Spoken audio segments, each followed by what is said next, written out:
Today is Friday, September 26th, exactly 8 days to the Grand Durbar of Teza, celebrated by the chiefs and the people of the Asogli State in the Volta Region of Ghana.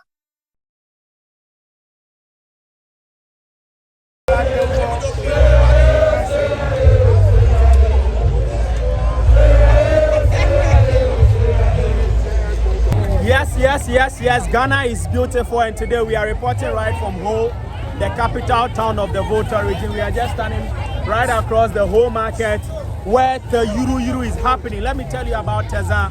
Teza is the festival celebrated by the people of the Asogli State, and then Teza simply means the yam festival. So we are celebrating yam, we are celebrating the harvest of yam, and today we are hailing the new yam. Yes, we've harvested a bountiful yam, and then we are hailing it.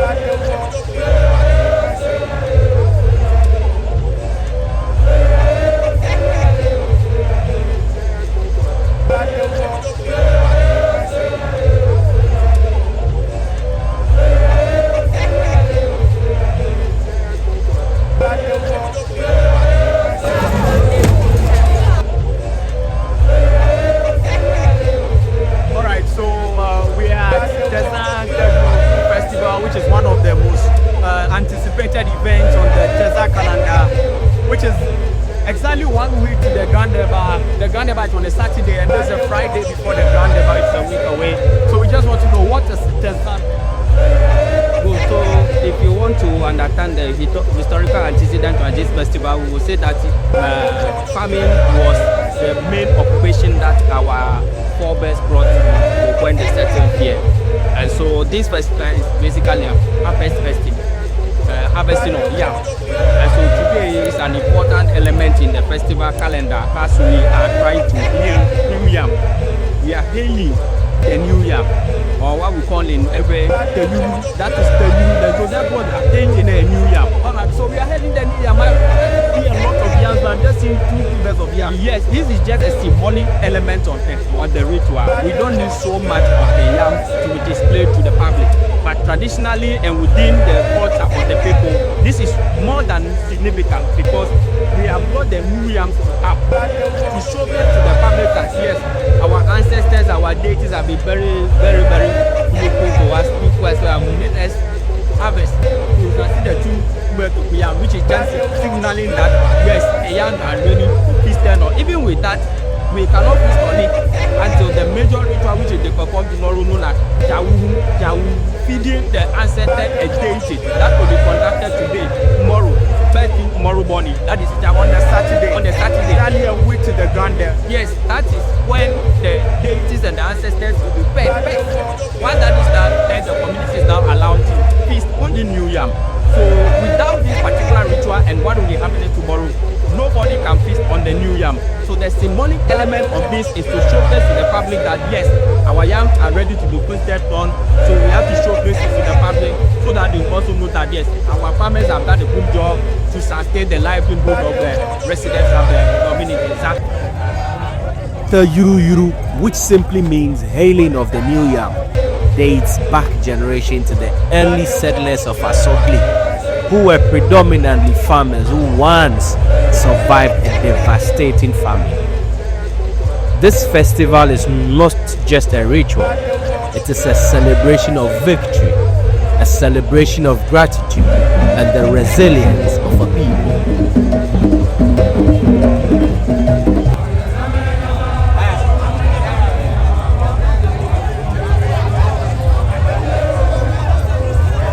Every step, every stop carries deep cultural meaning.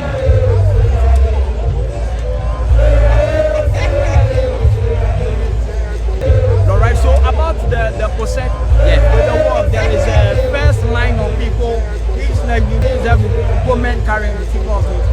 Then behind, I see that, and then behind them, I see the enjoyment. Is there a particular reason that arrangement? Yes. Traditionally, we will have a group of people in the community that we call the Plabo. The Plabo are people who have that kind of strong spiritual forces. They have that inborn spirit that gives them the power to ward off any type of evil in the community. So rituals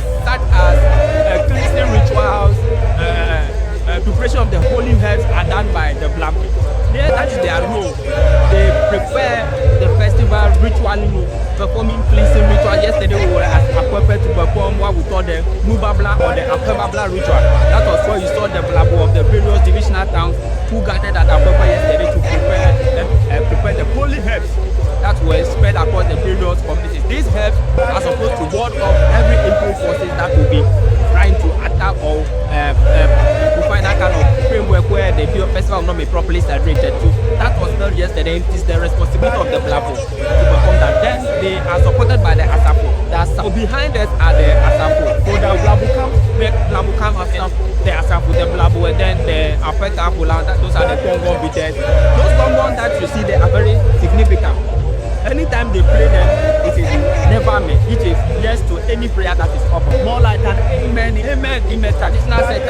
Okay. So their role is very significant though. The prayer that you witness out there in that shrine, any bell that the sound of the gong say amen, it should come to pass. Whatever the prayer is, it should come to pass. So they always leave the procession, then the Blabo will follow, then the major Asapo will to form. But behind us, the Asapo are not just there. Their chiefs are there, various chiefs of the various clans are there, various divisional chiefs from Afwe, Heve, Bankwe, they are all gathered in the very beautiful wall regalia, representing various clans and various divisions involved. And the most significant element of this is that we have the custodian of all rituals involved, all traditional rituals here involved, the powerful man, yes, Pedorala, who is also part of this procession, this afternoon. He comes every 2 years because he's done Ghana, he's in the US, and he's a military man, so every 2 years he comes to participate in every cartoon. His is very significant, very unique among all of them. We also have the Atamfia also joining the procession. We have the Jupia of Akoem. Dogbe Kasa is also part of the procession. We have Dogbe Adase, who is also a Sapupia of Akwe. They are all part of the ritual discipline. That gives you the essence of where all the other divisional towns, everybody gathered together and then to celebrate the science by Teyruyru. And then behind them is the festival. I see a lot of dancing, a lot of I would say the Gen Z. And that's the contemporary dynamic of the young men and women trying to showcase their support for the festival, dancing and showcasing the various cultural values that they are.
Significant thing I saw is that there are men who are supposed to be either from the beginning of the line who go to the other side of the road, and there is a table set. There is a sort of solution, I don't know what it is. They fetch of it in the calabash. Some drink of it, some just pour it across the sea. What does that signify? That is Chachi or Wachi. Chachi, Wachi is a ritual for the ancestors. It is prepared using the corn flour, roasted corn flour, and then it is used to prepare that solution. That solution is a very important solution, but any of us here can go and drink of it. If you are thirsty, you drink it. You can use it to perform libation for the deities and ancestors. Basically, the ancestors still love that type of solution, Chachi or Wachi. So all the black can drink. If you are working and you are thirsty, you can drink it. So it plays a vantage point, especially the royal point, the royal home, the royal farm. So nobody can literally just prepare there. No. So it's reserved for the royal families, just upon the royal home.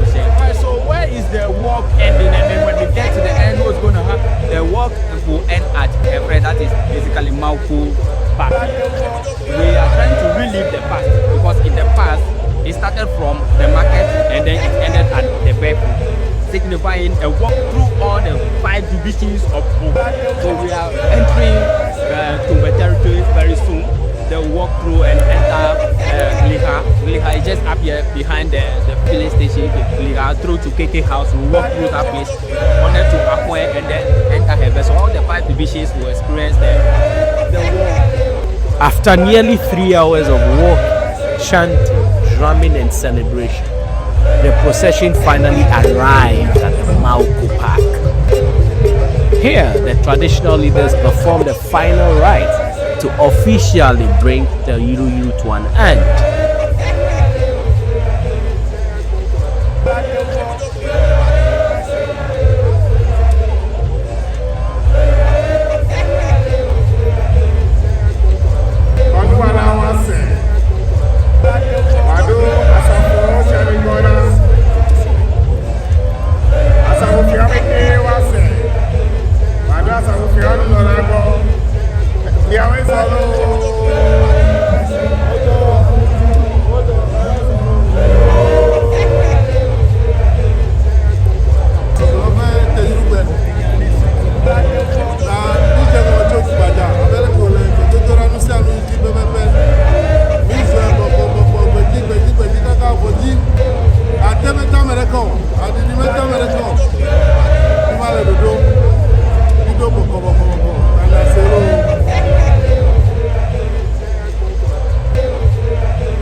But the day didn't end there.